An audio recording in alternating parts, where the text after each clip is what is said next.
खमा गणित सभी लोगों को नमस्कार। आज अपन इस चैप्टर क्लास 9 गणित का चैप्टर 2 जो बहुपद चल रहा है उसका लास्ट करेंगे। लास्ट 2.5 इसमें अपन देखेंगे जितनी भी सर्व समीकरण या सूत्र हैं उनके ऊपर क्वेश्चन। उससे पहले वाले चैप्टर में अपन ने देख लिया था कि कौन कौन सी सर्व समीकरण और क्या क्या सूत्र उनमें लग रहे हैं, और इस वाले में अपन उनको ऊपर क्वेश्चन और इस चैप्टर को यहाँ पर खत्म करेंगे। तो सबसे पहले प्रूफ सिद्ध कीजिए कि ये आपने जो लिखा है कि ये अगले वाले के बराबर में है कि नहीं। यानी कि जो मैंने जो पिछली वाली जो सर्व समीकरण बताइए इन्हीं वो इसी का ही एक एडवांस वर्जन होता है। ये थोड़ा सा आगे का पद होता है। जैसे कि वहाँ क्या था कि ए प्लस बी का होल क्यूब कर रहे थे, अब यहाँ करेंगे ए क्यूब प्लस बी क्यूब।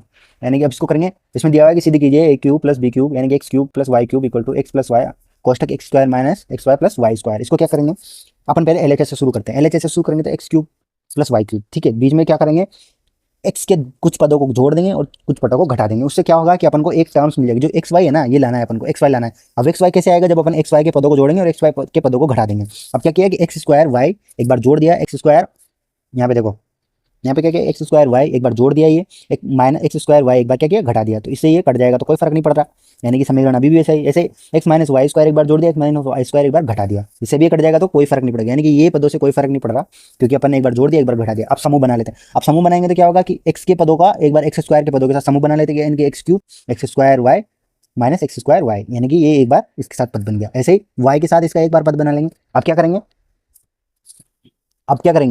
अब यहाँ पे अपन एक्स क्यूब एक बार पॉजिटिव वाला लिख लेंगे, माइनस माइनस क्या करेंगे एक्स स्क्वायर वाई और इसका एक बार नेगेटिव वाला एक्स वाई लिख लेंगे, और इधर भी पॉजिटिव वाला बनाएंगे वाई स्क्वायर पॉजिटिव पॉजिटिव वाला एक बार बना देंगे, एक बार बोलेंगे ये वाला बीच का क्या बच गया, नेगेटिव पार्ट बच गया दोनों में। अब फैक्टर निकालेंगे। अब यहाँ पे क्या है, अपन को आराम से यहाँ से एक्स का स्क्वायर एक कॉमन निकल सकता है, यहाँ से आराम से क्या होता है वाई स्क्वायर एक कॉमन निकल सकता है, और यहाँ से भी अपन कॉमन निकालते हैं एक्स माइनस वाई बच जाता है। यानी कि क्या बनता है अपने पास x square x plus y minus x y x minus y y square plus x y, यानी कि एक्स प्लस वाई यहाँ पे बच गया, एक्स प्लस वाई यहाँ पे बच गया, ठीक है। तो यहाँ से तो एक्स प्लस वाई अपन अलग लिख सकते हैं, और यहाँ पे क्या बचता है एक्स वाई और एक्स एक्स वाई बचता है, एक्स वाई लिख लिया। अब यहाँ पे माइनस है, माइनस को जब अंदर गुणा करेंगे तो ये कितना हो जाएगा, प्लस का हो जाएगा।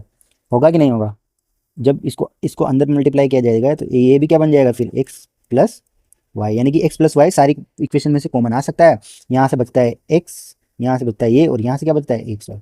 यानी कि जब ये आ जाता है तो अपन देखते हैं कि ये जो आया है ये इसके जैसे ही है, यानी कि अपना प्रूफ हो चुका है कि ये जो आर एस एच है वही एल एस एच के बराबर है। सेम ऐसे ही जो से ये किया है इसको आप करके देखिए।